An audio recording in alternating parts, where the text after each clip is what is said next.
Oke, assalamualaikum warahmatullahi wabarakatuh. Karena sebelumnya kita sudah membahas untuk rangkaian pneumatik dengan gerakan langkah A plus, B plus, kemudian amin dan bemin. Nah, pada pertemuan ini kita akan membahas tentang rangkaian pneumatik untuk langkah A plus, B plus, kemudian bemin dan amin. Nah, hal yang pertama harus kita buat seperti biasa adalah dengan membuat diagram langkah menggunakan kontrol cascade. Kita gambar dulu langkahnya, oke.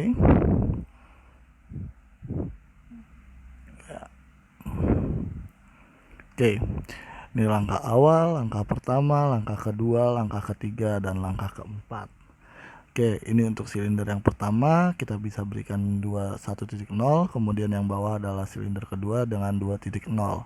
Karena yang diminta adalah langkahnya adalah A plus, B plus, B min, kemudian amin, berarti bentuk langkahnya akan seperti ini kan. Pertama dia akan bergerak keluar silinder yang pertama, kemudian posisi silinder kedua itu akan tetap ya, dan selanjutnya adalah silinder kedua bergerak keluar. Berarti selama silinder kedua bergerak keluar, silinder yang pertama akan tetap berada posisinya di luar. Kemudian langkah yang ketiga adalah silinder yang kedua itu bergerak mundur sampai posisi minimum, dan selama silinder kedua ini bergerak mundur, silinder pertama ini tetap berada di luar. Kemudian baru adalah silinder dari yang pertama ini bergerak mundur sampai posisi minimum, dan selama silinder pertama bergerak sampai posisi minimum, silinder kedua tetap berada pada posisi minimum. Jadi ini adalah bentuk dari cascade untuk rangkaian A plus, B plus, B min, dan amin.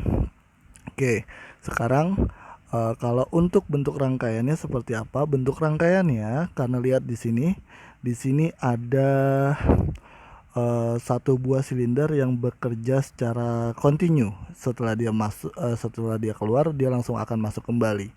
Berarti kita butuh yang namanya rangkaian pembalik. Rangkaian pembalik. Seperti apa rangkaian pembalik? Oke, langsung saja kita coba untuk menyusun rangkaiannya. Oke, kita buat dulu rangkaian pertamanya. Di sini adalah, kita langsung aja ya, kita ke simbol A plus, kemudian kita kasih spasi lagi B plus, kemudian spasi lagi amin, spasi lagi, dan salah ya, bukan amin tapi B min, dan yang terakhir adalah amin. Oke, kita buat, kita create halamannya. Nah, kalau sudah kita buat, kita tunggu ya. Oke, sekarang tinggal kita masukkan komponen-komponen yang kita butuhkan. Seperti biasa, di awal kita butuh sumber atau catu daya. Pada sistem pneumatik, catu daya yang kita butuhkan adalah pertama kompresor. Kompresornya dulu kita masukkan di sini. Oke, setelah kompresor ada yang namanya air service unit, kita masukkan di sini. Oke.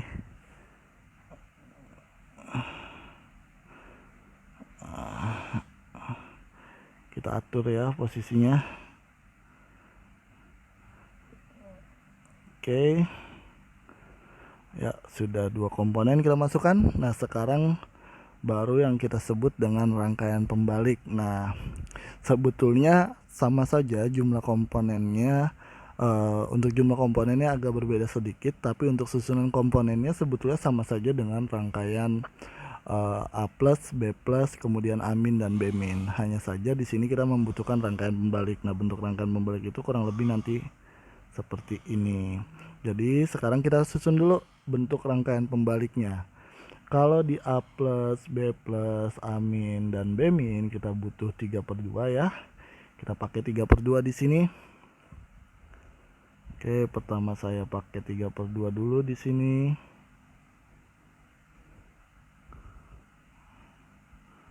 Oke, 3/2 nya dengan menggunakan tombol ya, tekan tombol dulu kemudian menggunakan spring. Oke, nah kalau udah seperti ini,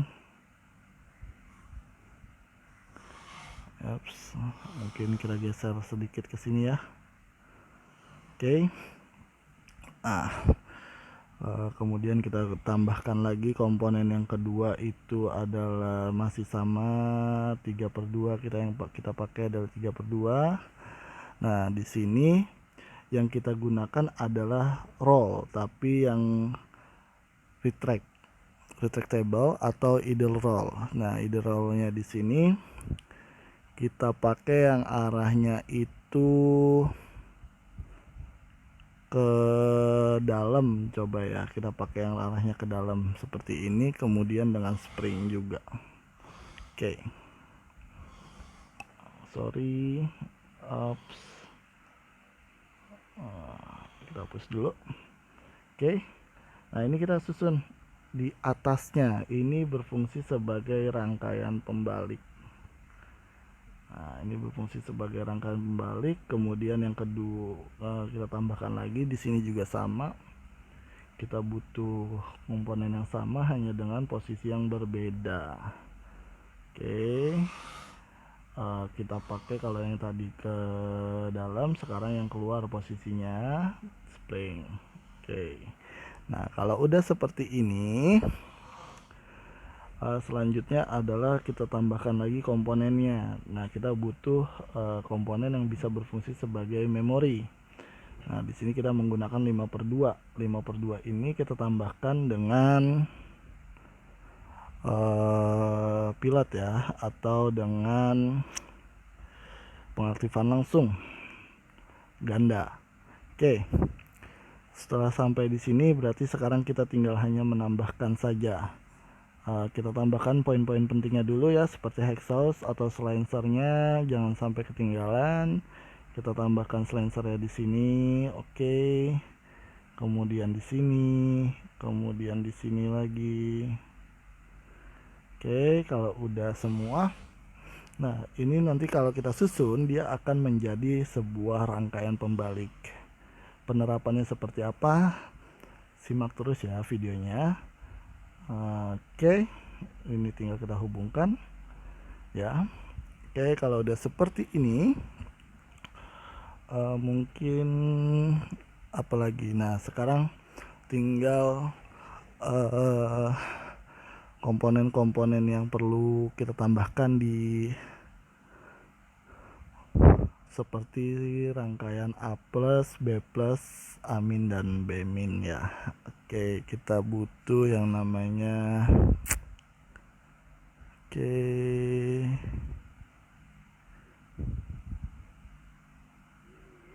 sorry, ini kita hanya pakai roll aja sebetulnya sudah bisa ya. Sorry, saya hanya perlu roll, kita nggak pakai ideal roll karena kita sudah pakai pembalik. Oke, sorry, sudah kita rubah. Kita butuh 3/2 lagi, 3/2 di sini, 1 di sini, 1. Oke, tinggal kita sejajarkan. Kita sejajarkan dulu ya. Oke, saya rasa sih sudah cukup sejajar. Oke, kalau udah seperti ini, kemudian jangan lupa katupnya itu kita pakai roll juga, kemudian dengan bantuan spring juga. Di sini juga sama, pakai roll dan spring juga. Sorry agak lama.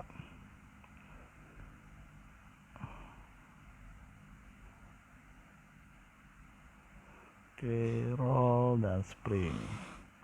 Oke, kalau udah, sekarang kita butuhkan adalah fungsi memori lagi. Kita panggil untuk penyimpanan di rangkaian kedua ini, kita butuh yang namanya memori lagi.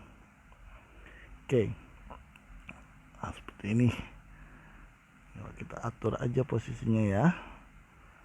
Oke, kalau sudah seperti ini, karena memori kita masih menggunakan jenis pengaktifan ganda, pengaktifan langsung pneumatik ganda ya. Oke, sorry kalau agak lama ya.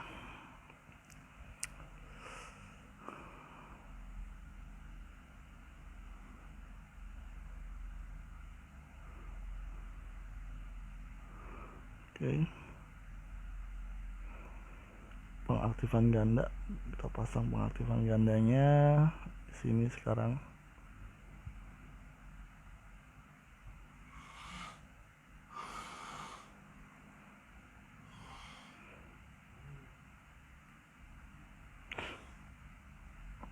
Kenapa kamu keluar nih yang di bagian sini? Oke, ayo dong, keluar dong.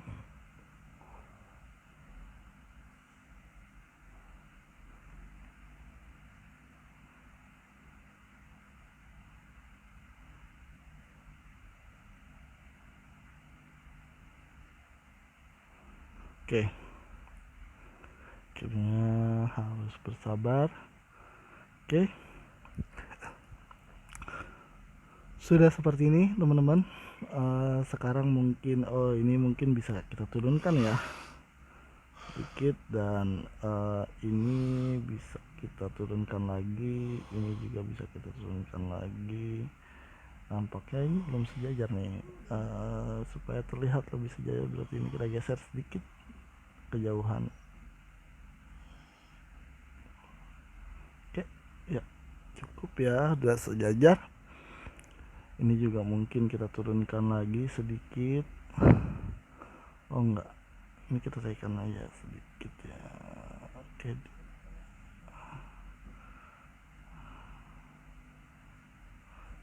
oke.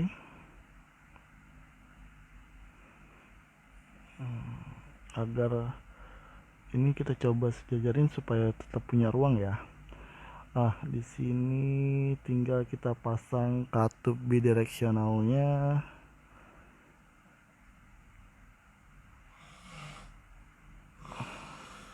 4 buah. Oke, seperti biasa tinggal kita rubah saja.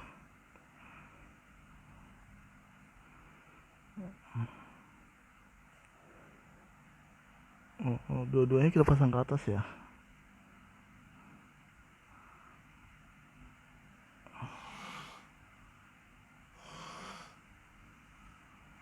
Oke.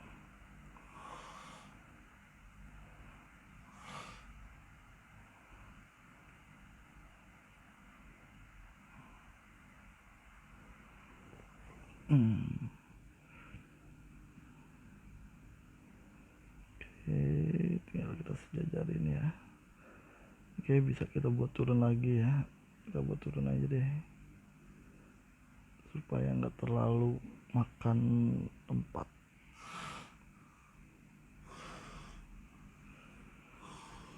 Oke, terakhir adalah aktuasinya. Kita menggunakan silinder double acting ya, atau silinder kerja ganda. Oke, ya kita susun supaya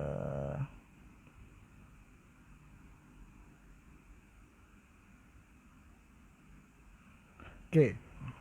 Kalau udah seperti ini, tinggal kita pertama kita hubungkan dulu aja yang penting-penting, mungkin dari aktuatornya dulu ya. Kita pasang ke sini, dan ininya supaya kelihatan garisnya kita kasih agar lebih estetik gimana gitu kan, seperti ini.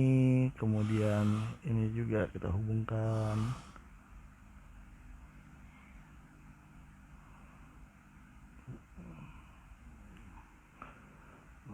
Ini mungkin bisa kita geser ke sini sedikit.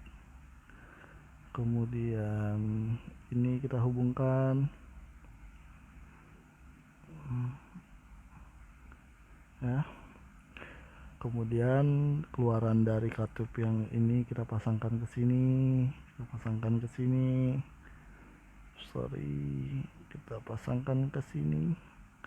Kemudian ini juga kita pasangkan ke sini, ini ke sini.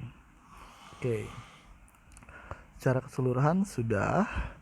Sekarang kita hubungkan dulu sumbernya. Kita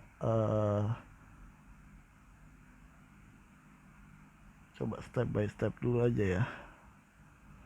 Oke, jangan lupa untuk silencernya nanti ya.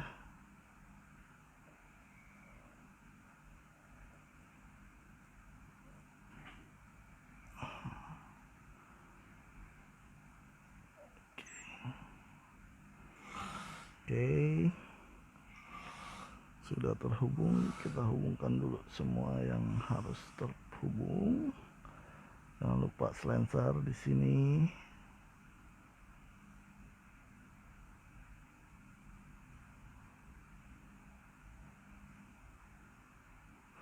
Oke, agak susah.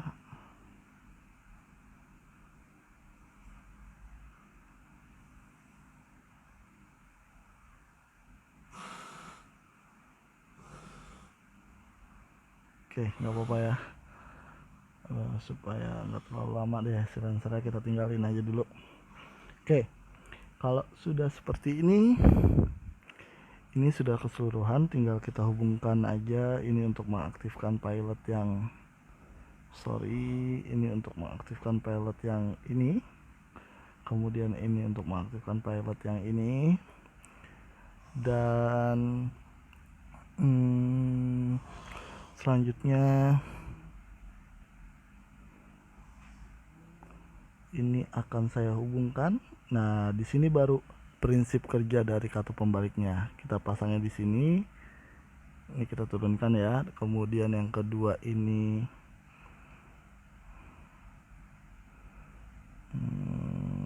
gimana enaknya ya. Oke. Ini saya hubungkan dulu dengan ini. Nah,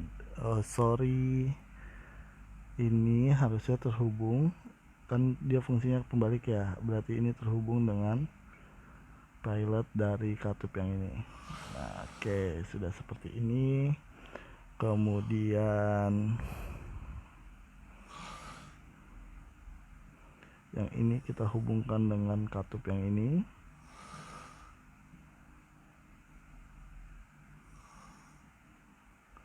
Ini supaya kita turunkan ya, supaya kelihatan perbedaannya.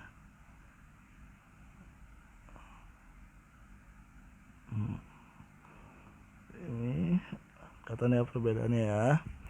Oke, jika sudah seperti itu, sekarang tinggal bagian yang ini kita hubungkan dengan bagian yang ini. Oke, mungkin nggak terlalu terlihat ya. Coba gimana caranya biar kelihatan nih.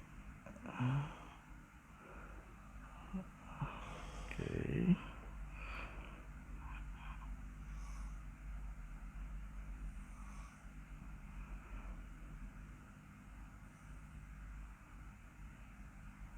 Nah, jadi salah nyambung tuh kan.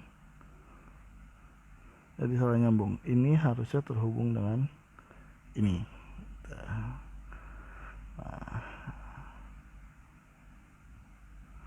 atau supaya ini tuh kelihatan terhubungannya seperti ini.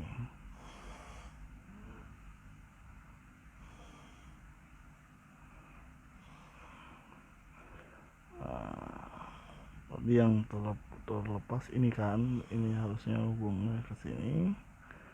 Oke, sudah seperti ini. Kemudian tinggal satu langkah lagi, mungkin yang harus kita hubungkan adalah bagian ini dengan bagian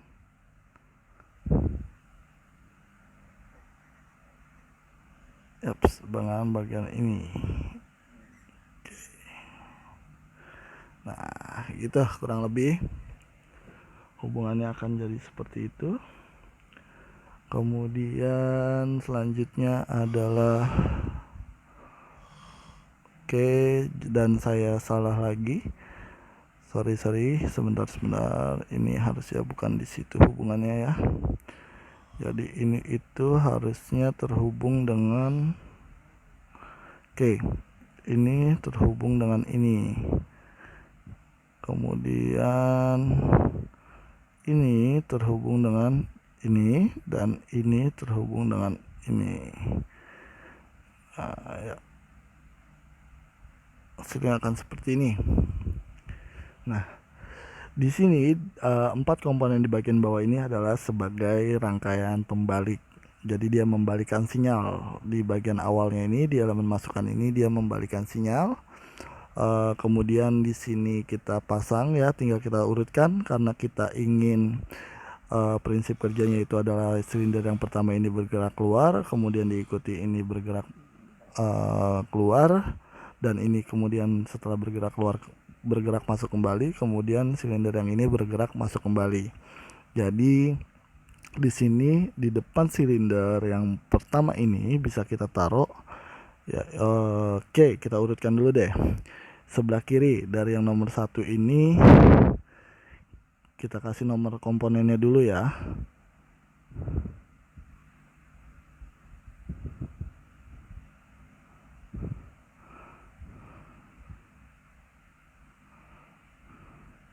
Oke, ini nggak bisa nama komponen yang ini, yang roll dulu. Namanya ini adalah katup 1/4, 1.4, sorry, bukan 1/4, 1.4. Kenapa? Karena yang bawah ini kan harusnya 1.2 ya. Kemudian yang ini adalah karena dia adanya di sebelah kanan ya, bagi seperti ini dia ada di sebelah kanan. Katup yang ini adalah namanya itu katup 2.3. Kemudian yang di sini ini adalah 1.3 karena ada di sebelah kanan dan di silinder 1. Kenapa 2 di sini? Karena katup ini menggerakkan silinder 2 ya. Kemudian ini adalah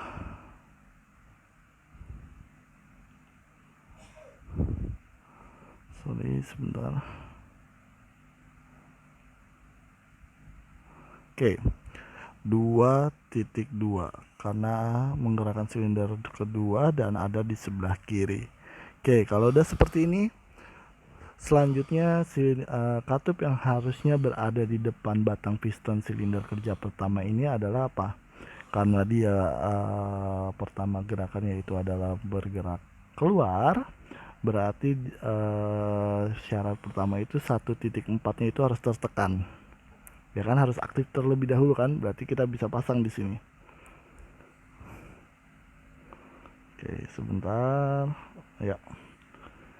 Di sini 1.4.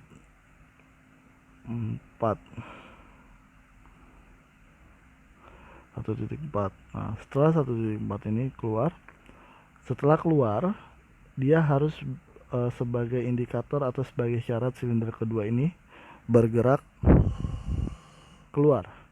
Yang menggerakkan silinder kedua ini bergerak keluar adalah katup 2.2. Berarti di silinder pertama ini kita pasang 1.4 dan 2.2. Oke, sebentar.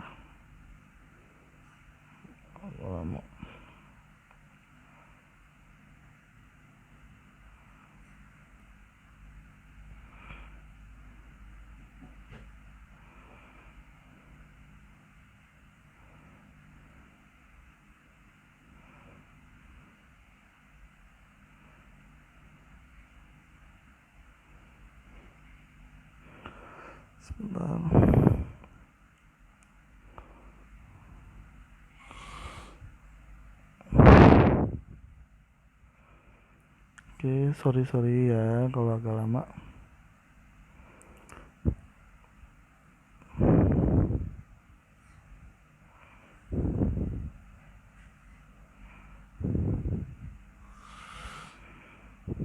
Oke, sensor yang kita pasang di sini adalah tadi pertama 1.3, 1.4 ya. 1.4, kemudian sampai maksimumnya itu adalah 2.2. Oke, di sini paling maksimum adalah 10 cm. Oke. Ya, sekarang kalau di sini 1.4 dan 2.2 berarti di sini udah otomatis ya. Sekarang kita lihat ketika ini bergerak keluar, itu syaratnya adalah 1.3 ini dalam posisi tertekan ya, berarti 1.3. Kemudian pada saat setelah dia keluar, maju, lihat nih, dia mengaktifkan ini yang membuat silinder ini bergerak ke luar. Oke, berarti 1.3 dan 2.3, sorry. Oke.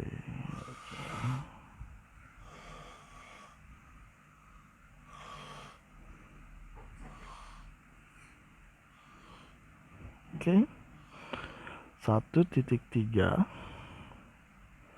dan 2.3, posisi maksimum 10 cm. Oke. Nah, sekarang coba kita simulasikan. Oke, trial version expired ya, karena di sini saya sudah expired, jadinya coba kita save aja deh dulu. Kita save juga sama ya. Oke, di sini saya ya kurang lebih seperti ini rangkaiannya. Kalau misalnya kita mau lihat gimana cara mengaplikasikannya, oke, tetap nggak bisa. Di sini coba saya buka deh rangkaian saya sebelumnya. Nah, ini juga nggak bisa disimulasikan. Jadi pada saat ini tombol ditekan ya, saya menjelaskan aja langsung. Jadi ketika tombol ini ditekan, dia akan mengaktifkan ke sini karena posisinya di sini adalah normally open ya, tertekan terlebih dahulu, langsung mengaktifkan ke sini. Ketika sini aktif, dia akan keluar ke sini dan membuat silinder satu ini bergerak ke luar. Pada saat posisi silinder sampai batas maksimum, katup ini akan aktif karena tertekan oleh batang piston dari silinder 2.2 ini kan. Kemudian akan membuat silinder kedua ini bergerak keluar. Nah, silinder kedua ini bergerak keluar ketika sampai pada posisi maksimum. Lihat, dia akan mengaktifkan katup 2.3 ini. Ketika katup 2.3 ini aktif, dia akan membuat nih, memutus aliran sinyal di sini sehingga mengaktifkan ini kan. Sehingga mengaktifkan ini. Ya, mengaktifkan ini dan ini. Yang paling pertama adalah ini. Jadi sinyal saatnya akan dikirimkan ke sini, membuat ini mundur. Ketika 1.3 ini aktif, dia langsung otomatis membuat mundur. Jadi kurang lebih seperti itu. Semoga mudah dipahami, dan saya mohon maaf karena aplikasi yang saya gunakan ini sudah masuk masa trialnya, sudah habis, jadi tidak bisa saya simulasikan. Mudah-mudahan pada kesempatan berikutnya video ini akan bisa saya lengkapi dengan simulasi melalui FluidSim. Sekian, terima kasih. Wassalamualaikum warahmatullahi wabarakatuh. Oke, kita lanjutkan. Karena software yang di aplikasi Android itu trial dan masa trial sudah habis, jadi tidak bisa untuk menjalankan simulasi. Sekarang kita coba simulasikannya melalui aplikasi atau software FluidSim ya. Di sini kalau di FluidSim kurang lebih gambarannya seperti ini. Nah, di sini adalah rangkaian pembalik yang fungsinya berfungsi untuk memutus sesaat aliran sinyal. Jadi kalau kita simulasikan langsung saja akan seperti ini. Nah, kondisi awal, lihat 1.4 ini sudah aktif dan kemudian 1.3 juga sudah aktif ya. Jadi kalau misalnya kita tidak menggunakan rangkaian pembalik ini, dia tidak akan bekerja nih, silinder ini tidak akan maju karena posisinya 1.4 ini aktif dan 1.3 ini juga aktif. Oke. Nah, prinsip kerjanya ketika kita tombol ini, tekan tombol ini, karena 1.4 di sini sudah aktif, maka udara akan langsung mengalir kan, mengaktifkan katup 1V1 ini. Nah, ketika 1V1 aktif, dia akan bergeser lagi, mengaktifkan 1V1 ini dan memutus aliran sinyal yang ada di 2.3 sebelumnya. Mengaktifkan 2.3 nih. Karena 2.3-nya tidak tertekan, maka udara tidak akan mengalir kemana-mana kan. Nah, tapi lihat di sini 1.3 ini masih aktif nih. 1.3 nih di sini masih aktif, tapi tidak ada aliran udara yang masuk ke dalamnya. Nah, ketika tidak ada aliran udara yang masuk ke dalamnya, maka karena ini sudah aktif nih 1V2, dia akan bergeser lagi. Nah, Ketika bergeser akan mengaktifkan atau udara akan mengalir dari lubang 1 menuju ke lubang 4 1V2 sehingga menggerakkan silinder 1 ini bergerak maju. Lihat. Nah, 1.4 akhirnya terlepas nih, terputus sinyalnya. Yang awalnya tertekan dia akan terputus karena udah nggak ada aliran udaranya. Oke. Setelah sampai di 2.2 ya, berarti kan katup ini yang aktif. Ketika katup ini aktif, udara akan mengalir nih, mengaktifin 1V3 atau 1V4 karena ada di sebelah kanan ya, 1V4 sehingga akan mengaktifkan udara 1V4 mengalir dari lubang 1 menuju ke lubang 4. Nah, seperti ini. 1.3 juga akan diputus nih aliran sinyalnya. Oke, udah sampai di 2.3, berarti 2.3 sekarang bekerja. Karena udah ada aliran udara yang mengalir, ketika 2.3 itu tertekan, rollnya tertekan, nah dia akan masuk ke sini, mengaktifkan ini sehingga ini kan, kalau digambarin lagi seperti ini. Ya. Nah, silinder 2 ini akan bergerak mundur sampai posisi minimum. Nah, ketika sampai di posisi minimum, 1.3 ini aktif. Udara sudah ada. Tinggal mengalirkan kan dari lubang 1 menuju ke lubang 2. Nah, mengaktifkan ini sekarang. Kalau ini udah aktif, sekarang dia tinggal menggerakkan silinder 1 kembali ke posisi semula atau pada posisi minimum. Hasilnya akan seperti ini. Nah, itu kalau kita jelaskan prinsip kerjanya secara step by step dari rangkaian ini. Jadi, fungsi dari rangkaian pembalik ini adalah memutus aliran sinyal saat. Kenapa harus pakai rangkaian pembalik? Untuk diagram langkah sistem rangkaian pneumatik A+, B+, kemudian B- dan A-. Jika tidak menggunakan rangkaian pembalik, maka prinsip dari B-nya tidak akan bekerja karena dia ada yang secara satu silinder bekerja secara berurutan. Kalau tidak menggunakan rangkaian pembalik ini tidak akan bekerja. Oke, nah sekarang coba kita simulasikan secara langsung, kurang lebihnya seperti ini. A+, B+, B-, A-. Oke, sampai sini mudah-mudahan dapat dipahami. Sampai ketemu lagi pada video selanjutnya. Terima kasih. Wassalamualaikum warahmatullahi wabarakatuh.